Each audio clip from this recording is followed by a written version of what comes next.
Now I want to talk a little bit about the state of today's corporate media. This is important as well in the United States, especially when it comes to or in light of some of the stories that we were just covering, for example. So here's the question that we pose about the way things were as opposed to the way things are now. Why aren't many of the stories that you need to know about being covered? Or when they are, why is it that they're often not covered in full? RT America's Rachel Blevins, who, by the way, and this is interesting because I'm going to ask her about this in a little bit when we sit and talk. She's going to join us live after this report, but I want you to watch her report first. She was caught in a media fray herself. She brings us the details of this important story. Over the last 30 years, media ownership has become increasingly more concentrated, to the point where in 2018, a handful of companies own the overwhelming majority of the media. This is vastly different from the landscape in the early 1980s, when 90% of the media Americans consumed came from around 50 companies. But in 2018, the ownership of the majority of the media in the U.S. has been reduced to just 6 companies. You know, it's just giving too much power to one company, a power that no one company should be able to exercise in a democracy like ours. But as we know, with more control comes higher revenues, and the profits made by these companies are way up. By how much, you ask? Well, for example, Comcast made more than $84 billion in 2017, and its holdings include NBC, MSNBC, Telemundo, Universal Pictures, and DreamWorks Animation. Disney made more than $55 billion last year from holdings that include ABC, ESPN, Marvel Entertainment, Walt Disney Pictures, and Pixar Animation.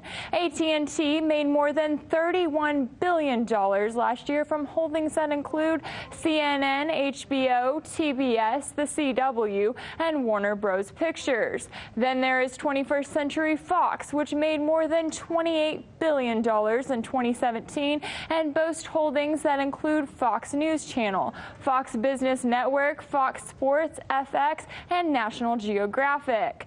CBS made nearly $14 billion last year from holdings that were comprised of the CBS television network, Showtime, Simon & Schuster, and various other TV stations and radio stations. And rounding out the list, Viacom made more than $13 billion in 2017 with holdings that include MTV, Nickelodeon, Comedy Central, BET, and Paramount Pictures.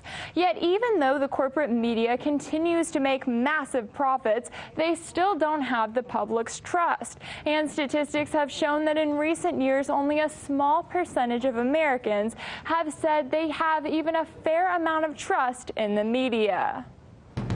And Rachel's joining us now, and also we're joined by Professor Chris Chambers, who teaches journalism at Georgetown University. Great to have you both here. Rachel, I'm going to start with you. I promised that I would ask you this question, and I teased it pretty good, so I have to fulfill that promise. Now, you were deleted from Facebook.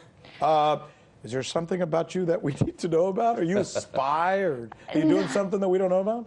Not at all. I would like to know why I was deleted from Facebook. That's a great question. Facebook mysteriously took down my page that I used to share my work on. They unpublished it, and I submitted an appeal trying to figure out why it was taken down and if I could get it back. And then about a week later, they just deleted it altogether. But we should explain. It was part of a mass deletion of many people at the time that they were trying to appease government officials who were highly critical of Facebook for allowing themselves to be used by foreign governments, apparently, including Russia. Right, exactly. And so at the time, they just gave sort of a blanket claim and said, well, maybe I had violated their spam policies or was misleading users, as they put it. But they lose credibility. In fact, the argument that somehow the big problem here was that Facebook allowed themselves to be used by these, you know, agents provocateurs, so to speak, it kind of hurts the argument, doesn't it? Yeah, exactly. And so I really wish they would point to certain posts or actually pay attention to who they're taking off. I mean, they're taking off actual journalists in addition to a lot of other accounts. Young lady from Texas suddenly gets embroiled in something that she has nothing to do with. Professor, thanks so much for being with us. I want to ask you right off the bat, by the way, moving what is social media aside, because by the way, I thought at one time that social media was going to be a savior.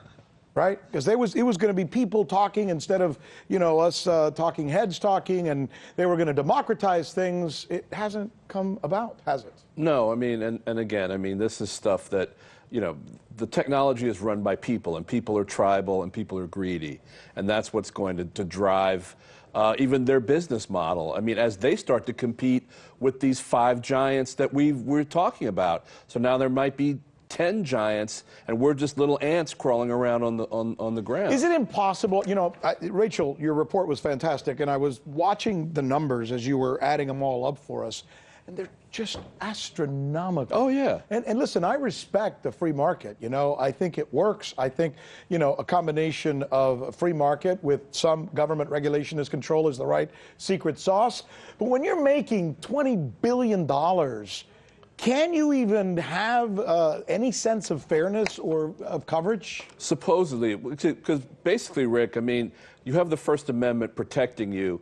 Your converse obligation is to the public to be fair. You don't have to be balanced. You can have a point of view. But theirs is to the shareholders, isn't it? Well, yeah, theirs is to the shareholders, and then so theirs are to the institutional shareholders, and they aren't people like you and me, and our intrepid reporter here. They're not grandmothers, Rick. They're other giant corporations. Can Rachel walk into that boardroom of Time Warner or no?